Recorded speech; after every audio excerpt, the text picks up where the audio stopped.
My name is Alex Williams, founder of the New Stack, and you are listening to the New Stack Analysts podcast.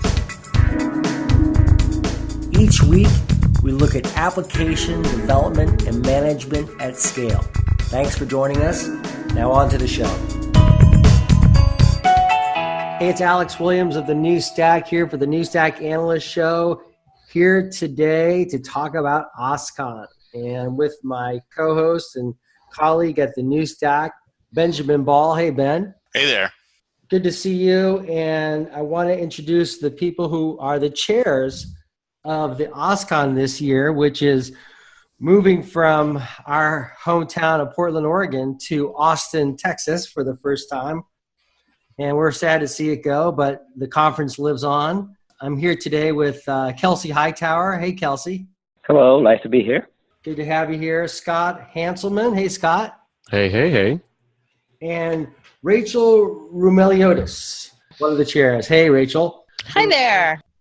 You know, you guys can just feel free to chime in, but maybe Rachel, start with you. Tell me about your guys' approach to, how you develop the agenda and for a conference like OSCON, who you're looking for and what topics you're looking at, and take us from the start.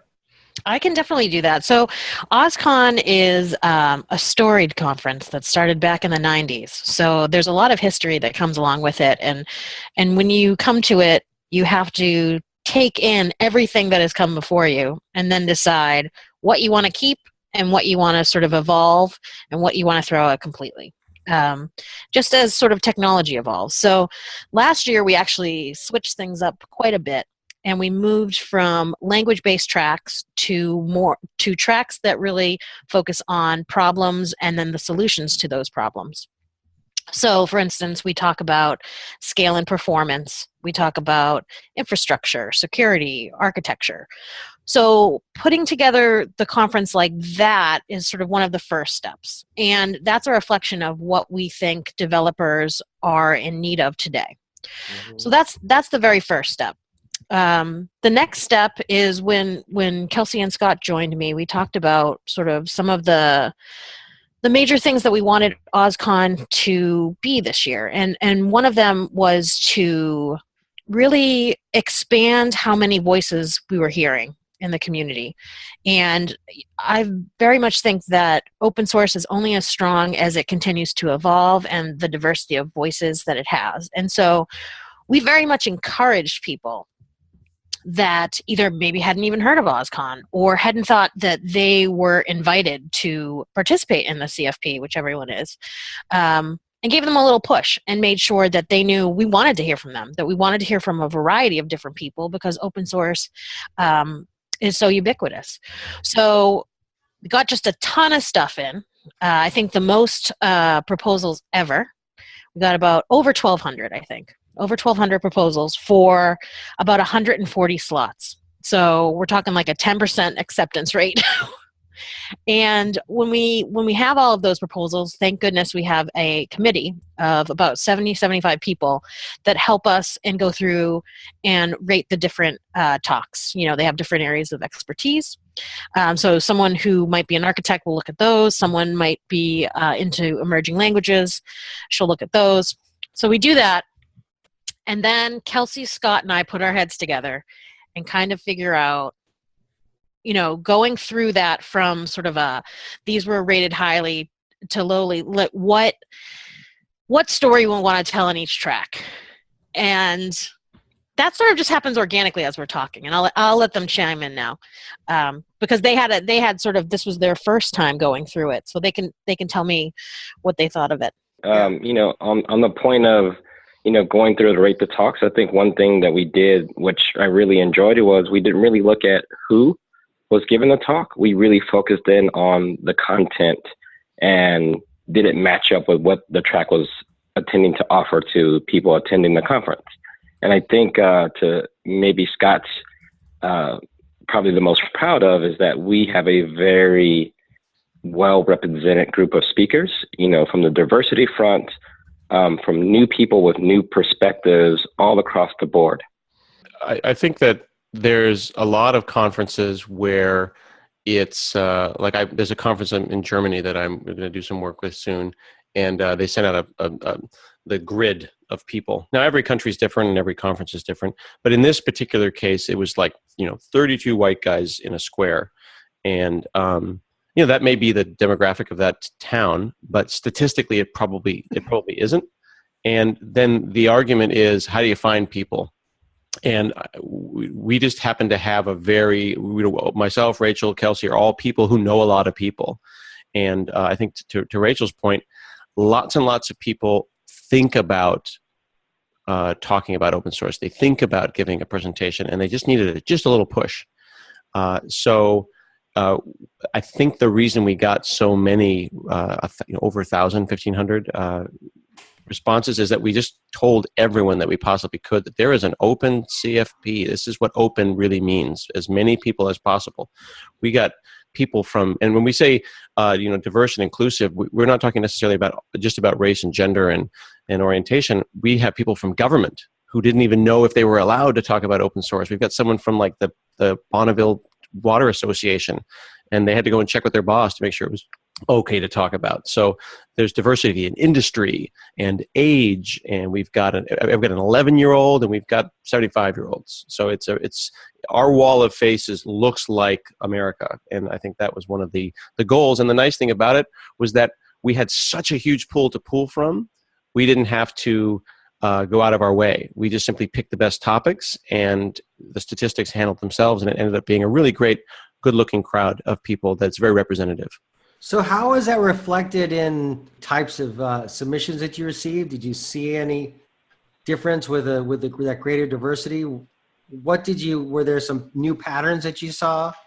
I'll offer my perspective and then let Rachel and Kelsey offer theirs. But I felt that we got more practitioners this year. I think that there are professional speakers. There are speakers that are kind of on the circuit.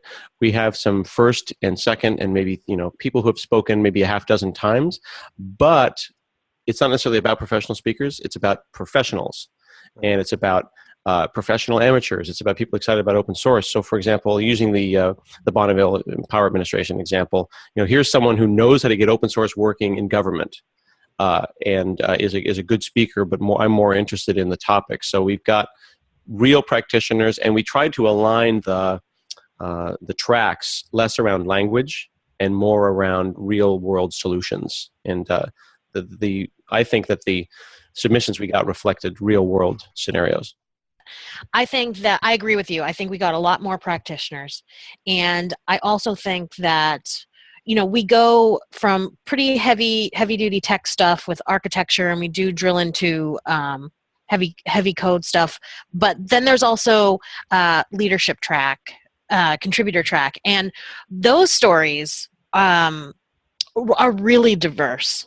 From this was my first time contributing to, I've led, this community for, 20 years.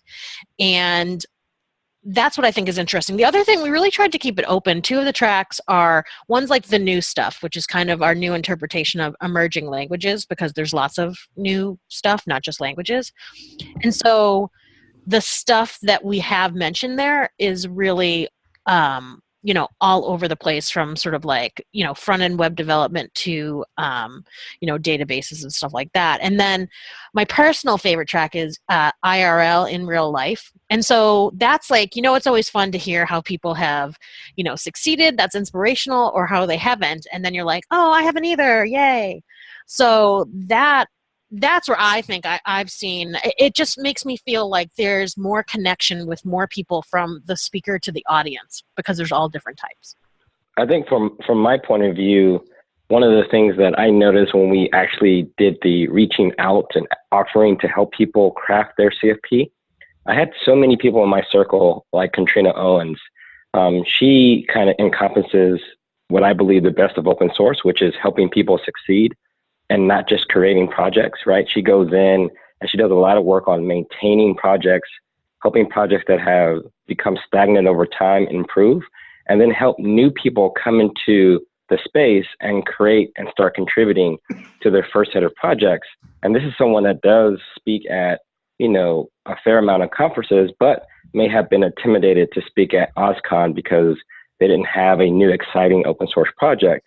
So reaching out and being able to do a bit of one-on-one help attract people to understand that OSCON is more than just new open source projects. There's a whole community that surrounds creating and maintaining these projects for the long term.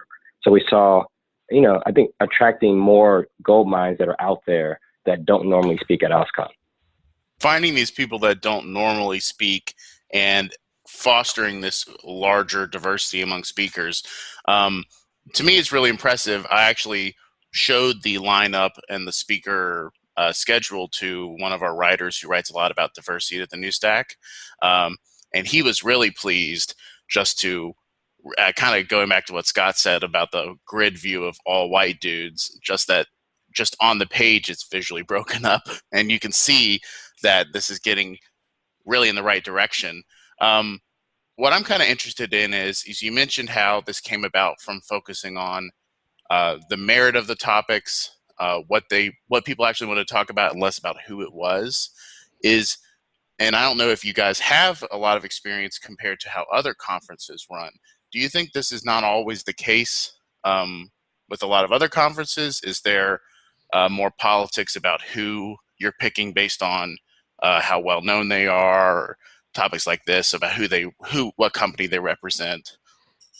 I'll start. I think Scott did a great job of, keeping awareness at that front. And with me and Scott being new chairs, and me and Scott also do a lot of conference speaking ourselves, we know for a fact that it's just not about who the person is that's giving the talk. Sometimes there's a lot of passion that comes out from a person that's really at the ground floor of some of these projects that really deliver well on these in real life talks. So knowing that going in, we use that lens in the review process. So instead of looking at names and picking those out first, and then maybe filling in the blanks, we just put everyone across the board on an equal playing field, sorted things that way, and then tried to go in and really qualify the material and how relevant it was for the track. How did you see that passion? How did you look, what did you look for? I'll give you one scenario and I'll let maybe Scott color in a little bit. But one thing Scott did that I thought was amazing is when we were going through ranking the talks, we all kind of had different focus areas. Rachel's a veteran at doing these things and gave us a lot of guidance of how to do these and help rank them for us. But one thing that I thought was unique, Scott went in and really almost like internet stalked these people in some ways to really make sure that we weren't just being biased. We go look at their actual achievements, right? Even if they didn't have a lot of things that they were doing, but we would go in there and say, wow, this person is like a core contributor to this one project and no one knows who they are. Uh-huh. So that was one of the things we used to kind of make sure. I'll let Scott color it in a little bit more. Yeah, so I wouldn't put it as an internet stalked. I would say though that every single I appreciate though if by stalking we mean I enthusiastically used Google to learn about the people. Research. If what I'm trying to say is that if you're a project, if you're a conference where it's like I want to see 50 YouTube videos where this person's given successful talks before, that is one way to pick a speaker. Another way is to go and find out if they are an expert in their field. So, you find someone who looks like an interesting person, you go and start Googling for them, and you find their LinkedIn, and you find out that they're a storied professor, and they've got a PhD in the topic, and they've published on the thing, but they've never spoken about it in a non-academic setting, but they freaking know their stuff. Then, boom, you say that person gets +2 charisma on the Dungeons and Dragons chart it's a secret chart. You can't see it. But we basically keep track. It's right behind you, right? Yeah, there's a D20. There's a D20 dice that we use to pick all of our speaker people. But there's the people where you go, oh yeah, it's so and so from Pearl. They're awesome. They're going to be great. And then you give them +1 charisma. But then you go, who is this person? I've never heard of this topic.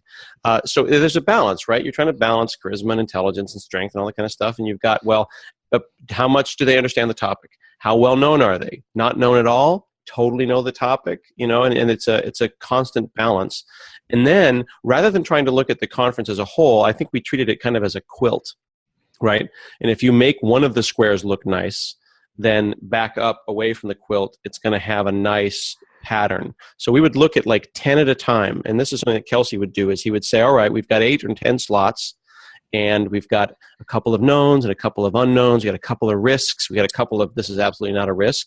And we did that at 8 to 10 at a time. And then we did that, 10 times, and et cetera, et cetera, et cetera. And then you came out with a mosaic that is representative. I think it is the most representative open source conference ever. Yeah, and to add on, I mean, I think it's easy almost to pick the known quantities. And I do think it's good to have some of that in there. You definitely want those home runs in there. To Scott's point, you want it to be balanced out. I was thinking of even beyond OSCON, that I think open source, which has been something that a certain amount of people have been passionate about for 20 plus years. I still want to hear their voices, but I think that open source in general is only going to continue to be around and evolve if we listen to, someone who's been around for a long time, or someone who has a crazy new idea. And so that's something that I was keeping in my mind as well, just like new and varied voices, and to listen for wisdom in unexpected and everywhere. Do you know what I mean? So so I think it's really nicely, like I said, I feel proud of the program we put together. Last year when we did a podcast in preview of OSCON, we asked about major themes that were evident in the submissions, and microservices came up as one of the top. What were some of the top themes that you saw this year coming up in the submissions that people provided? Containers. I was just going to say that. I was going to say infrastructure. Yeah, I think it really represents the infrastructure space is just really hot right now in terms of open source, right? Like, open source platforms are just where the sweet spot is for infrastructure tools if they want wide adoption. So we saw that reflected in the CFPs, Docker, containers, Kubernetes, Mesos. All of those things have just been trending topics, and of course our CFP reflects that. Yeah, and you'll definitely see microservices. That's still the hotness. AI has just started to pop. We have a keynote there. Open data obviously continues to be a big topic. And for me, and this is a continuation from last year, it's sort of the idea that software development has grown up, and that, yeah, it is about the technical stuff and staying up to date and knowing about the new mega trends like containers and infrastructure, but it's also about knowing how to tell that story to your business colleagues. And that's why we have sort of like the business of open source and leadership and stuff like that. What do you mean by that? Software development has grown up? Well, I think that, it used to be that there was the software development group or engineers, and they were working away and they did their thing, and they, got a website up, got a database up and running, and that was that. But it's so much more central, I think, to so many different businesses, whether they're, a software business or not. And I think that with that centrality to the software development group, they're a really strong group in any company now, and they need to make sure that, with that being such a central group, that they need to make sure that marketing understands why they're doing it, or marketing is now using software development in some way to figure out stats and how to reach their company. You want to make sure that the people who are doling out the money in the C-suite understand what's happening and why they do want to invest in that group. That's kind of where I'm seeing that. So Alex kind of asked about emerging themes. Is there any kind of sub-communities within open source that you're seeing more represented, not necessarily as emerging topic, but just more on the conference scene? And I sort of ask this because I think of maybe long-running projects that just have never had a good voice to bring to the conference stage before. Is there anything you can think of kind of like that? Gosh, I don't know. I mean, it's so varied. We still have some PHP kicking around. That's, obviously that's in a lot of tech, but I know Rust, is something that we're paying attention to. Rust was one of our trending topics that we're seeing for 2016 at the NewStat. Yeah, so the Rust gang, I mean, it's sort of this group of languages that's more sort of ready for sort of the cloud, like Go, Rust, Swift, even now, as it starts to go out beyond, the world of Apple. I don't know. I would say it's just that it's more fragmented. I wouldn't say one is sort of like, here comes the wave of, like Ruby people or something. I don't know. So I would like to get back to this topic on maturity in software development and its maturity. Scott or Kelsey, how do you guys gauge the maturity of software development now? So that's a big topic, right? Just to go and give it such a generic question like that, with all due respect, like maturity. There's maturity of process. There's maturity of underlying technologies. There's maturity of leaky abstractions. I think there's organizational maturity. There's legal framework maturity, right? So you can think about, where are we in 2016? We're at a situation now where containers are hot yet again. 50 years. How do containers reflect the maturity in terms of the, favorite topic of mine is this idea of like, these new, using our name, new Stack organizations where software is at the center of the organization. And open source is increasingly at the heart of software, and that's creating some changes in people's work and how and different styles of management, and that reflects on the business of software. Do you see any differences? What are some of the differences that you would see in that respect in terms that might reflect on the maturity? I feel like we are starting to draw the boxes and the lines in the right locations more than any year previously. We are oscillating back and forth. We were object oriented in the late 80s, early 90s, and then we were service oriented. Then it was WS star, and it was envelopes, and it was angle brackets, and then it was curly braces, and now it's claims authentication, and we're kind of oscillating. But we are oscillating in this way where wide swings as an industry are now becoming kind of more sine wave and shorter. How do you see that? I see it just like I'm describing it. I see it in that we are standardizing on the right interfaces at the right levels, right? So like Windows containers is going to support Docker interfaces. Now, whether or not that's a way of saying, hey, good job, Docker, thumbs up, it doesn't really matter. But the point is that rather than Microsoft going off and inventing a whole new way to do containers, they're going to support Docker. So Docker will talk Docker, and Linux containers and Windows containers will both, do their thing. That kind of organizational maturity, that kind of industry maturity, I don't think would have happened even 5 years ago. So that's just like one example.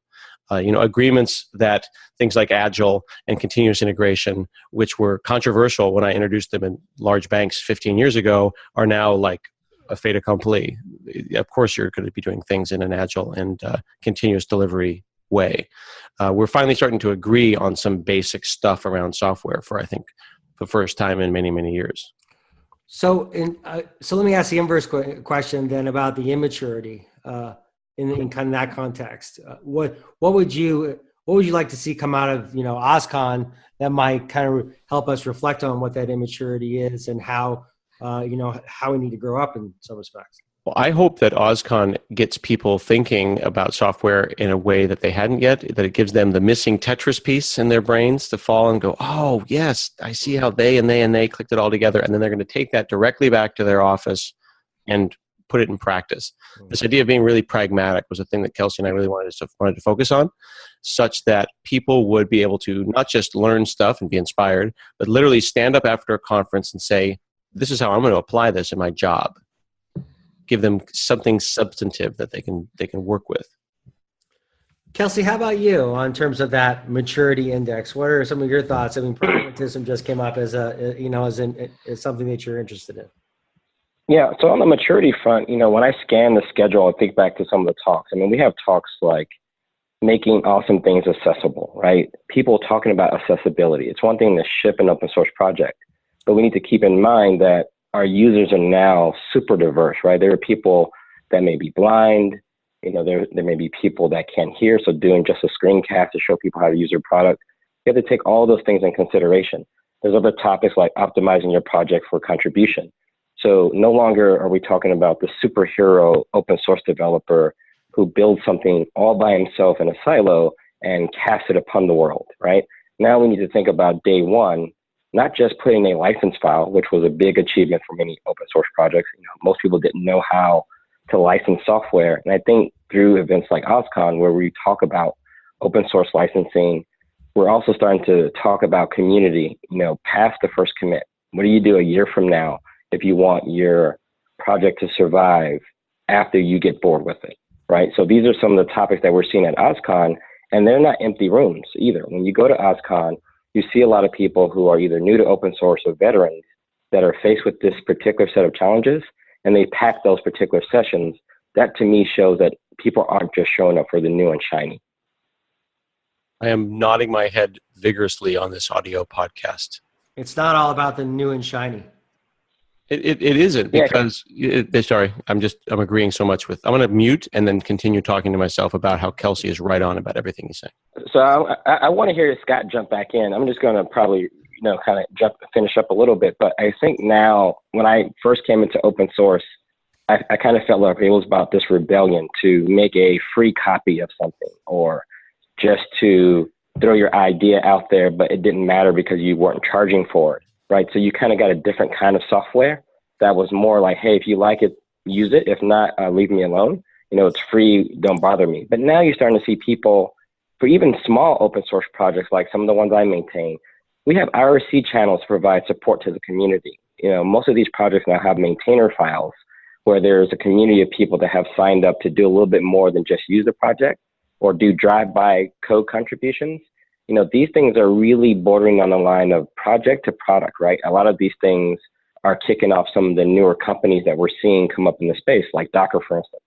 What was a small open source project is now a heavily funded, open source driven startup.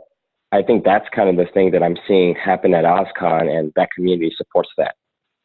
I'm curious, because talking about the maturity and kind of what it actually ends up turning into within projects, organizations, it's almost like, it sounds like part of it is these projects have been kind of justified to a wider audience, maybe. I'm kind of curious if you think this maturity helps bring some of these projects and companies into talking at conferences about their business models and the way they actually run the organization that might center around these projects, or how they're bringing it to becoming a product. And I ask this because I'm looking at some of the tracks, such as CoreOS is talking in the business of open source software, from Redbeard, who's great. I love him at conferences.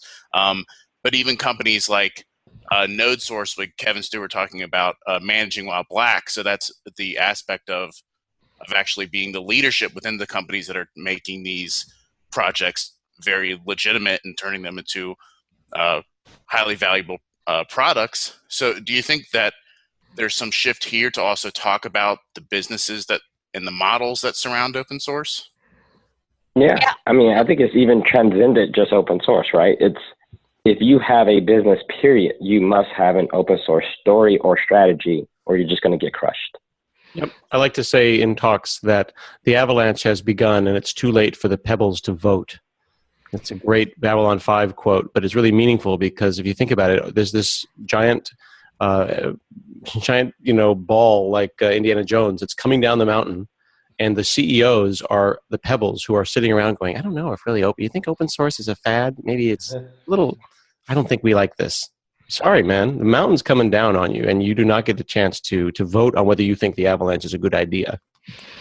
Yeah, and I think we talk about how open source has won, and I think in some ways it certainly has, but that doesn't mean the work is over. I think you've hit it exactly on the head, Ben, that basically now we've caught the eye of companies big and small, and it's about how do you implement this? How do you get a return on investment? How do you keep the communities thriving and everything sustainable so that open source moves forward is beneficial for your company as well? What are some of the questions that you guys have that you're going into the conference with, that you just have in your mind that you'll be looking for answers about? Just your own curiosity. When I go to a conference, such as OSCON, we cover a lot about the Docker and container ecosystem. So I'll be looking more we're more tracks on orchestration and automation and, and networking and kind of the storage issues, just because we have our own editorial calendar that we're trying to fulfill. I mean, I like to, stuff that I'm interested in, I'm really interested in the architecture type of stuff where it's moving from sort of monolithic to microservices. I mean, that's really interesting to me because that has to do with containers, that has to do with agile, and it has to do with, again, sort of how businesses are, software is influencing businesses in different ways. And then I also, the other flip side of that is that I love sort of the idea of sort of emerging frameworks and languages, because it's fascinating to me how something like Java, created 20 years ago, didn't know what the world was going to look like, is still so very strong. But what can something like Go, which came around like 5 years ago, what can that show us? Because it knew, like, okay, the cloud's a big thing. We need performance, we need this. So I'm kind of fascinated in how those types of things emerge. Scott, Kelsey? I am interested in understanding if we are finally figuring out how a company can be open source and also make money. I think that there are those that believe that it is all about services and that's the way you make money. Everything's free except for the services. That might be like RMS's way to think about things. I don't know if that necessarily is the way to think about things. To know that you can make money, have a good permissive license, have an excited community, but also not collapse 2 years after you had a giant, A round. We see this a lot with, if you look at, for example, the Docker and container ecosystem, Ben, this data better than I do, but, in our research, we found that the majority of the startups you see in the community come from open source projects, right? And the people who are starting these open source projects are becoming the founders of these startups. But they often seem to be sitting alone when they head out there. They don't really have any. It seems like that their chances of survival are so small because they are so isolated that there's no community development really. There's no community organization really. That they can work with other companies, because otherwise. There's very large companies, and Scott and Kelsey, you both work for very, very big companies. It's just part of their product development, software development cycle to start, offering new features, right? Right. That's just the way it is. That brings up an interesting point, the idea that you've got the big company bringing open source down from giant company perspective, and then you've got little companies where it's like, I was the project lead of .NET, open source project Foo. Yeah. Now I'm qualified to be a CEO. Yeah. Is that a good thing? I don't know. I don't want to imply any judgment one way or the other, but I think we have all seen open source primary project maintainers become in charge of companies. Whether that is their qualification or whether that is an appropriate way to do open source, I do not know. But the diversity in the ecosystem is critical. Is critical here too. I mean, the point being that large companies have their own software development cycles and they build things out.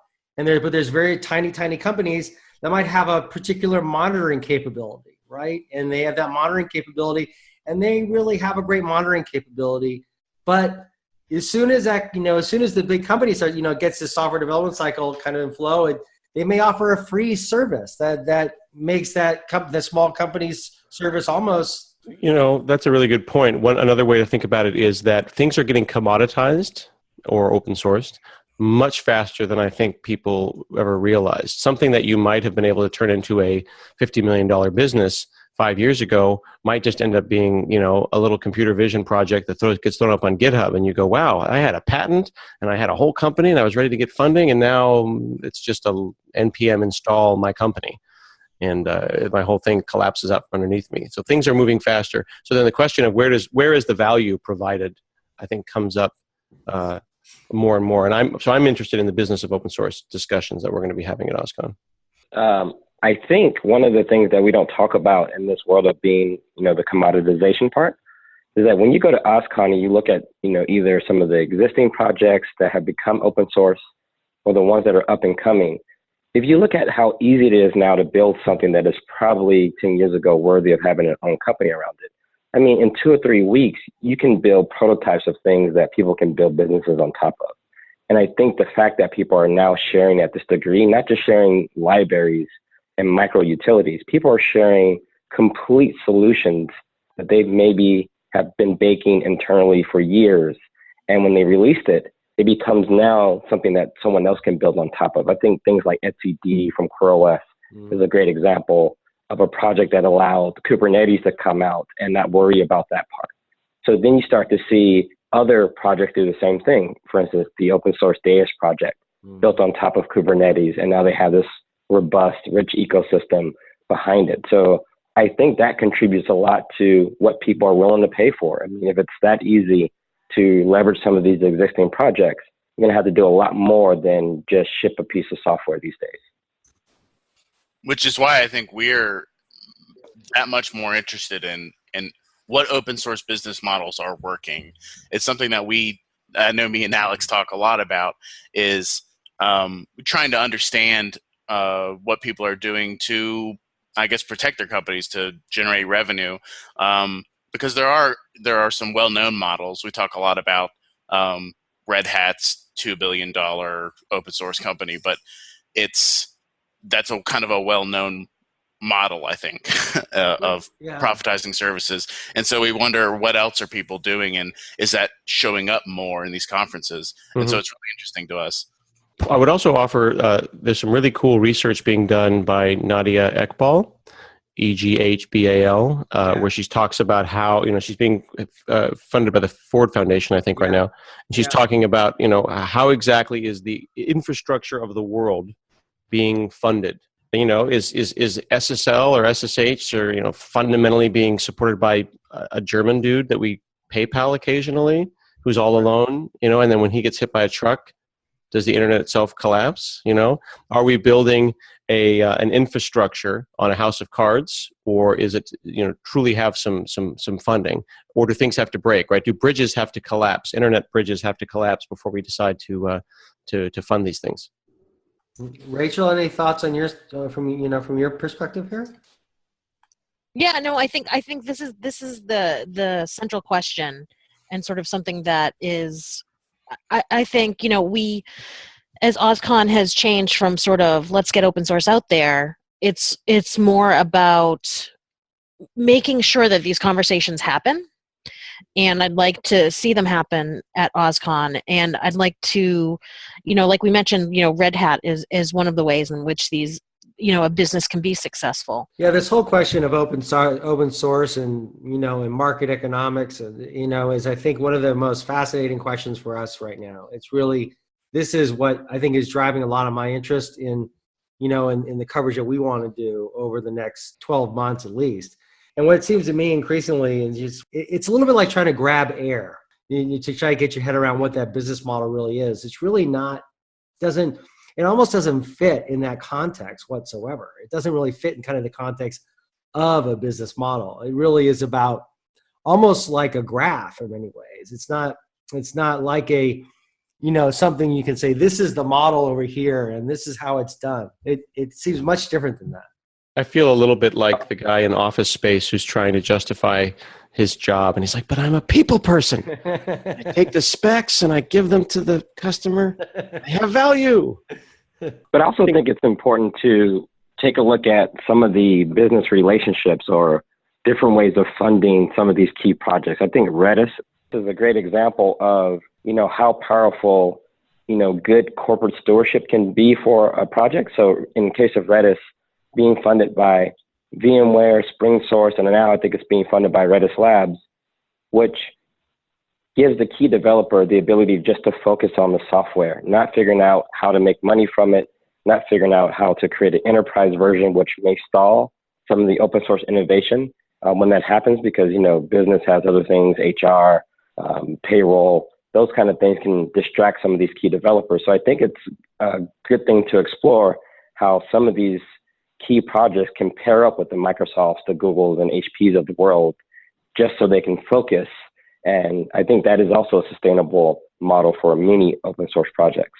Yeah, we at Microsoft, and I'm speaking again as myself, but we are starting to learn from this as well. There's a number of different projects where we've just kind of brought those developers in and given them jobs, and they go off and they work on that thing and they make sure that it stays healthy. And your point about all the administrivia that people have to think about, stressing them out. I know a lot of open source maintainers who are consultants, and they're having to think about being sales and marketing and collecting money, and all they really just want to do is write some good code. And we get angry as a community when they're not doing 100% of their time on the open source project, but we realize that they're still trying to collect from clients. Yeah. It also starts to bring reflection on topics related to the advent of foundations. We see the Linux Foundation gaining great strength with helping support other foundations such as Cloud Foundry and CNCF. And is that going to be a topic of discussion? I haven't looked closely at the agenda. Are you guys, we're going to be discussing kind of the future of this foundation model and, when its pros and cons and. Well, so I think the hallway is going to be a buzz with it. I think that's something, who has the voice? Is it, community or is it enterprise? And I believe we did just add a session on a panel on foundations, right, Kelsey? That's right. We're going to definitely have a panel led by Deborah from Red Hat, and that's a panel that we've done previous at OSCON, which had an amazing turnout because, myself, I'm new to the different versions of these foundations and what their goals are. And a lot of people show up to those to really learn what the details are, what the value prop are. They're not all pay to play. Some of them are really focused in on the key projects. And I think we also have an open containers day as well. So there'll be kind of a micro conference going on as well at OSCON, where we'll talk about some of the things around containers and infrastructure. And that's just kind of how OSCON rolls, right? There's these micro conferences that we foster, give people a place to communicate and have those events. And then, like Rachel said, the hallway track is killer to me. I think that's where a lot of these things are started initially. You get all these companies together, they're talking about these projects, engineers are talking to each other, project managers are talking to each other, and then you get this idea that, hey, we have something here, and then it shows up to the rest of the world, and maybe in the form of a foundation, maybe even a new project. Well, I could talk for another hour about foundations and their role in open source and the principles of game theory and how they apply to open source foundations and communities. But I think I'll stop it there, and perhaps we'll have a chance to carry on this conversation at OSCON itself. Rachel, for everyone out there who's listening, tell us a little bit about the dates of the show and where it is and anything else. Sure. So it's going to be, the session days are May 18th and 19th. And previous to that, we have 2 days of training and tutorials on the 16th and 17th. And as you mentioned earlier, we are in Austin, Texas, which has amazing, amazing barbecue that I'm trying to tell everybody about because it was wonderful. And as Kelsey mentioned, we have, the official program, but we also have other free stuff that you can get into with just a Expo Hall pass for $50. And that includes the Open Container Day, which is really great. It includes something called All the Bots, where we're talking all about chat bots. And we've got the people from BotKit, which is a local Austin startup company. We've got that person coming in. We're also putting together, it's not up yet, but something called OSCON Contribute, which is basically a hackathon to onboard new contributors to open source and also to help open source projects of all sizes and shapes. And we have Kids Day. There's just so much going on. It's really cool. It's coming together. Yeah, it's really nice. It's also worth pointing out that there may be people who may have varying levels of ability to pay. There are discounts for students. There are discounts for individual indie developers. There's discounts for open source contributors. And even if you want to just do the Expo Day pass, you can still go to select the Cloud Day and you can participate in a lot of stuff. So there's Expo Plus. So you should be able to hang out and participate at least in the hallway track, even if you don't buy the Super Platinum version. How many people? So we had 5,000 last year, and that's what we expect this year. So it's definitely going to be full. It's going to be a full event. Well, Kelsey, Scott, Rachel, and my co-host Ben Ball, thank you all for being here on the New Stack Analyst Show, and hope to see you at OSCON. Definitely. Thank you. Thank you. Later. Thanks. Bye. That's it for this week's show. Thank you very much for joining us. Audio editing and sound design for the new Stack Analysts podcast is provided by Broken Hours. You can find them at brokenhours.com. Thanks again, and hope to see you back at the show. Bye-bye.